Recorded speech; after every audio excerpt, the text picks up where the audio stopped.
Bhagavad Gita quotes channel पर आपका स्वागत है।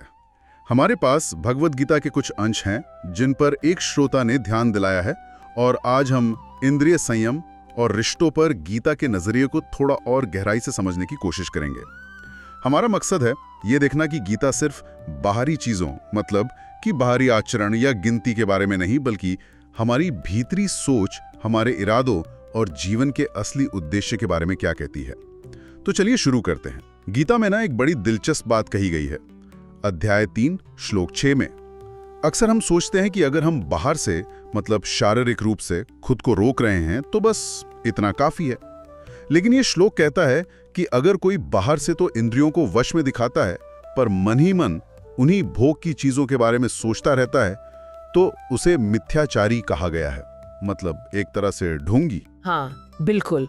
और ये आज भी कितना सच लगता है ना। जैसे कोई मान लीजिए डाइट पर है पर मन में बस पिज्जा और बर्गर के ही ख्याल चल रहे हैं। तो गीता हजारों साल पहले ही इस आंतरिक बनाम बाहरी स्थिति के फर्क को पकड़ रही थी। उसका कहना साफ है कि असली संयम सिर्फ शरीर का नहीं, वो तो मन का नियंत्रण है।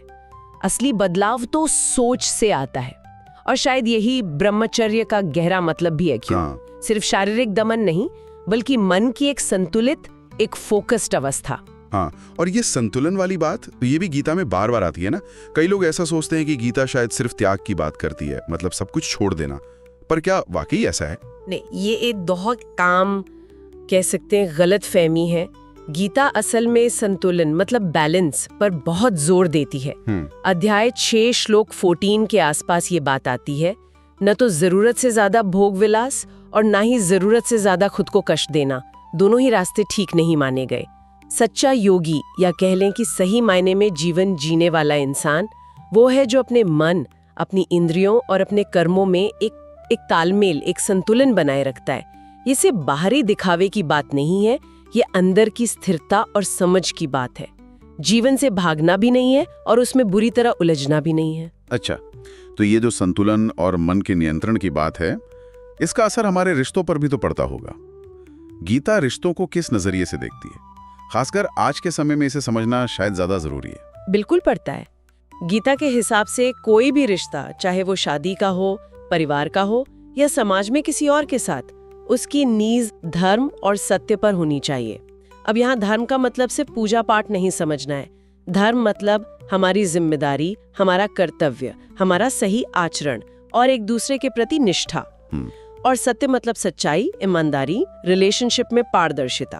तो मतलब अगर कोई रिश्ता इन चीजों पर आधारित है, कर्तव्य, सच्चाई, आपसी सम्मान, स्नेह, तो वो सही है, वो एक तरह से धर्म सम्मत है। हाँ, गीता यही कहती है, वो रिश्ता टिकाऊ होगा और पवित्र भी। लेकिन अगर रिश्ता सिर्फ अपनी इच्छाओं मतलब अपनी जरूरतें पूरी करने या सिर्फ शारीरिक आकर्षण पर टिका है तो वो धीरे धीरे आसक्ति बन जाता है। मोह। आसक्ति मतलब एक ऐसी पकड़ जो स्वार्थ पर आधारित हो।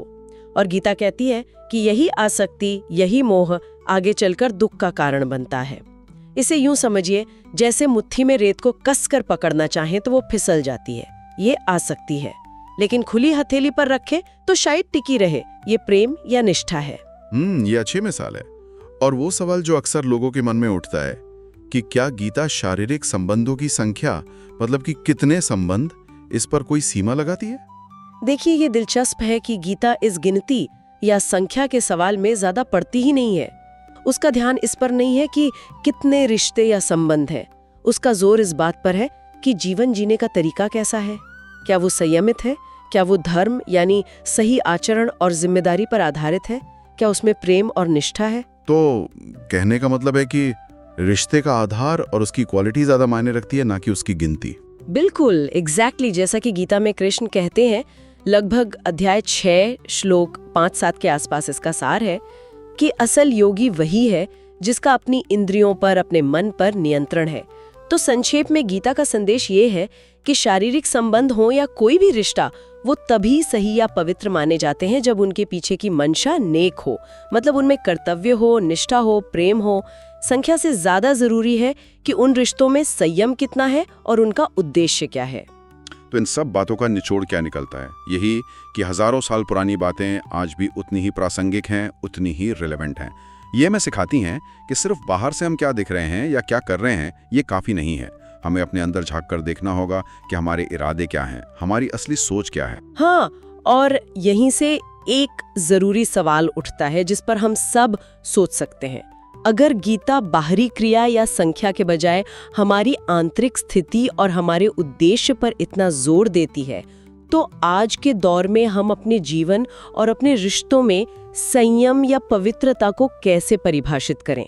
हमारे कामों और रिश्तों के पीछे की असली प्रेरणा क्या होनी चाहिए? ये वाकई सोचने वाली बात है। बिल्कुल। तो आज की इस गहरी चर्चा पर आपके क्या विचार हैं, हमें नीचे कमेंट्स में जरूर बताइएगा। अगर आपको ये जानकारी उपयोगी लगी हो तो प्लीज लाइक करें, चैनल को सब्सक्राइब करें और इसे उन लोगों के साथ जरूर शेयर करें जिन्हें शायद इसकी जरूरत महसूस हो।